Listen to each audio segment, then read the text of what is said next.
বন্ধুরা, আমার বিস্তীর্ণ এরিয়া জুড়ে যেটি দেখছেন এটি হচ্ছে গ্রাম বাংলার এবং শীতের মরশুমে বেড়ে ওঠা এক বিখ্যাত ফসল বা আবাদ সরষে বা রাই। এটি দূর থেকে যতটা দেখতে সুন্দর, কাছ থেকে ততটাই শরীরের জন্য উপকারী।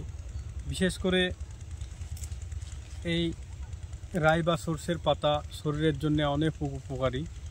শরীরে শীতে ঠান্ডার কারণে হার্ট ব্লক ছাড়াও শরীরে বিভিন্ন রোগ সংক্রমণ তৈরি করে, যা এই রায়ের পাতার শাক খেলে অনেক উপকারে আসে।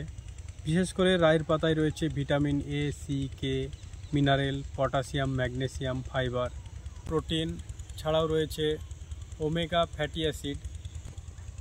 এই রায়ের পাতায় বিভিন্ন কম্পোজিশন থাকার কারণে বেশ কিছু শরীরের জন্য উপকার এনে দেয়।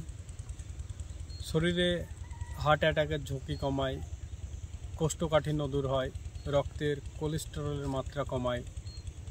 এছাড়াও শীতের মরশুমে রায়ের পাতা শাক খেলে শরীরে গরম ধরে থাকে। এছাড়াও রয়েছে ওমেগা ফ্যাটি অ্যাসিড, যার কারণে ব্রেনের মেধা শক্তিতে অনেকটাই উপকারে আসে এই রায়ের পাতা শাক। সো আজ থেকে যারা খাননি বা খাবেন ভাবছেন, আজ থেকে খাবেন। বাড়ির পাশে অনেক খই। সকলকে এই পর্যন্তই, ধন্যবাদ, ভালো থাকবেন।